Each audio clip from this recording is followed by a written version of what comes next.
What up and welcome to Rama Screen YouTube channel, and here's my review of Netflix new documentary series American Nightmare. Let's rock this. Boy, if you thought that bad surgeon, that fraudster Paolo Macchiarini pissed you off, wait till you get a load of the entire Vallejo Police Department as described on this documentary series.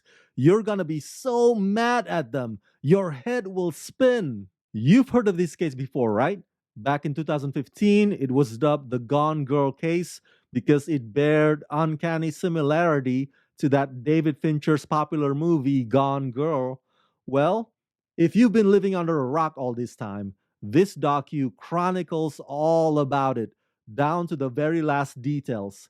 But the point is, this is one of the worst cases of injustice that has ever happened in the history of mankind, when the very people we entrust to protect and serve us suddenly turn on us and accuse us of being the villains, aided by the mainstream media and online bullies. And what's extra scary about it is that this happened to a couple of white privileged people, Denise Huskins and Aaron Quinn, which means this validates the claims by people of color who over the years had said that cops had been harassing them, discriminating against them, and wrongfully vilifying them. So at the root of it, American Nightmare is deeply harrowing. Directed and produced by Bernadette Higgins and Felicity Morris, after a home invasion and abduction, a young couple's recounting of the events is too far-fetched for the police to believe. Why did the victim seem so calm? Was it all a hoax? From the filmmakers behind The Tinder Swindler, this three-part documentary series unravels the consequences of our cultural rush to judgment and the damage done when law enforcement decides the truth can't possibly be true. As far as the documentary itself, it is visually engaging, and I did not expect anything less, since it was made by the same filmmakers of another fascinating Netflix docu, The Tinder Swindler. Remember that one? But yeah, what I appreciate the most about American Nightmare is that it went above and beyond to make us feel like we were in Aaron and Denise's shoes on that fateful night and in those first few days of captivity. By that I mean the first-person point of view angle of the camera that sort of places us in that room and in that position when they were kidnapped. It's like we're seeing the incident through their eyes, through their lenses, and through their perspective, which results in generating a sense of empathy for the trauma that they went through, and also a sense of fear and understanding and the realization that this could happen to any of us. So it's a very effective, very powerful storytelling method that this documentary utilizes that comes off just as striking as the case itself. Oh my God, there are so many infuriating things about this case.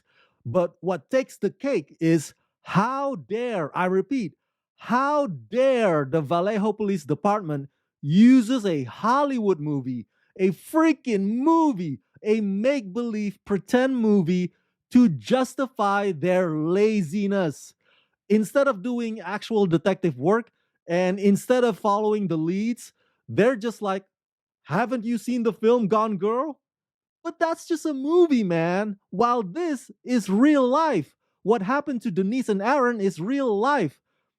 How stupid can you be conflating those two things? I mean, holy smokes, what the fuck? Just for that reason alone, the entire Vallejo Police Department should be disbanded, every one of them fired and replaced from scratch. So it's like boiling water that gets hotter and hotter by the minute. That's how I felt watching the first couple of episodes, going from intrigued to upset to full-blown rage, because it's clear that the Vallejo Police Department immediately jumped to a biased conclusion and then tried to rationalize it. No wonder a lot of people have been thrown into prison based on coerced confessions. Well then, I guess there's no such thing as innocent until proven guilty, because apparently the other way around is what the cops prefer. The second episode breaks my heart, and credit to the filmmakers for this because as the imagery slices back and forth, the camera also stays on Denise and it's giving her all the space that she needed to unload and to relive that painful memory all over again, which is not an easy thing to do for any victim slash survivor. Now, the third episode might give you the argument, see, Rama, it's only a few bad apples. Not all cops are lazy and terrible. True, true, I give you that. And if it weren't for that one diligent lady cop, this case would not be ultimately closed. But it's good that this documentary exists. It's good that it exposes institutions like Vallejo PD, not just to trigger us and not just to get us outraged, rightfully so, but hopefully, every police that happens to watch this documentary will have a come to Jesus moment that if they want to continue receiving salaries from our tax money, then they better do their goddamn motherfucking job. So, yeah, overall, I give American Nightmare the rating of 4.5 out of 5. A highly riveting cautionary tale documentary. Trust the cops or don't trust the cops. Decide at your own risk. It's like a crapshoot, really. You just never know what you're gonna get with them. And that is terrifying. So that's it. That's my review of American Nightmare. Smash that like button. Hit that notification bell. Share this video with everyone you know. Share your thoughts in the comment section below. And as always, subscribe, subscribe, subscribe. Let's rock this.